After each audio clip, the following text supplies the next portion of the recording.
রামের প্রাণ প্রতিষ্ঠাকে কেন্দ্র করে আগরতলা শহরতলি যোগেন্দ্রনগর বিদ্যাসাগর এলাকায় অনুষ্ঠিত হলো এক সুসজ্জিত শোভাযাত্রা। রাম লক্ষ্মণ সীতাকে নিয়ে আয়োজিত এই শোভাযাত্রায় অংশ নিলেন প্রদেশ বিজেপি সভাপতি রাজীব ভট্টাচার্য। এছাড়াও ছিলেন বিজেপির সদস্য, জেলা সভাপতি ও বনমালীপুর মণ্ডল সভাপতি সহ দলীয় কার্যকর্তারা।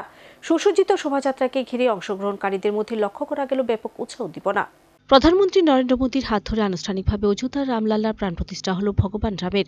দীর্ঘ প্রায় 500 বছর বাদে সনাতন হিন্দু ধর্মাবলম্বীদের প্রাণপুরুষ ভগবান রামের প্রাণ প্রতিষ্ঠাকে কেন্দ্র করে রাজ্যে তৈরি হয় উৎসবের আমেজ। সোমবার রাজ্যে বিভিন্ন ধর্মীয় প্রতিষ্ঠানে একদিকে যেমন অনুষ্ঠিত হয় নানা কর্মসূচি, ঠিক তেমনি রামের প্রাণ প্রতিষ্ঠা উপলক্ষে বিভিন্ন সংগঠনের উদ্যোগে আয়োজন করা হয় সুসজ্জিত শোভাযাত্রা। এমনটি দেখা গেল আগরতলা শহরতলি যোগেন্দ্রনগর বিদ্যাসাগর ব্রিজ সংলগ্ন এলাকায়। স্থানীয়দের উদ্যোগে এদিন এই এলাকায় অনুষ্ঠিত হয় এক শোভাযাত্রা।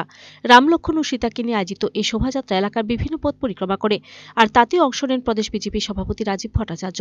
এছাড়াও ছিলেন বিজেপি সদস্য ও জেলা সভাপতি অসীম ভট্টাচার্য, বিজেপি বনমালীপুর মণ্ডল সভাপতি চন্দ্রশেখর দেবসহ আর অনেকে।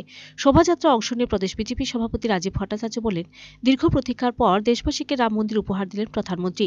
তাই ধর্মবিশ্বাসীরা রাজ্যেও রাম আরাধনার প্রতি হয়েছে। গোটা রাজ্যে নানা কর্মসূচিতে অংশ নেন সনাতন হিন্দু ধর্মাবলম্বীরা। অবগত আছেন যে আজকের এই শুভ মুহূর্তে আমরা দীর্ঘ প্রতীক্ষার পর আমাদের অযোধ্যাতে রামলালার প্রতিষ্ঠা হতে চলছে। এই রামলালার প্রতিষ্ঠাকে সামনে রেখে আমাদের সনাতন ধর্মের যারা বিশ্বাসী তাদের মধ্যে আজকে উৎসাহ এবং উদ্দীপনার দিন। আমি আপনাদের মাধ্যমে দেশের যশস্বী প্রধানমন্ত্রী নরেন্দ্র মোদীজিকে ধন্যবাদ জানাই যে দীর্ঘ প্রতীক্ষার পর আমাদের ভারতবাসীকে এমন একটা উপহার আজকে দিতে চলছেন। তারই অঙ্গ হিসাবে আজকে বিভিন্ন কর্মসূচির মাধ্যমে এই দিনটিকে উদযাপন করা হচ্ছে।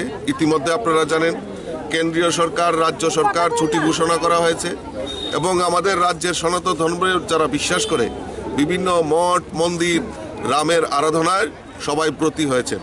আমরা আজকে আমাদের রাজ্য বিজেপির তরফ থেকেও রাজ্যের মুখ্যমন্ত্রী দুর্গাবাড়িতে যজ্ঞ অনুষ্ঠানে অংশগ্রহণ করবেন। বিভিন্ন মন্ত্রী। Video report search India channel.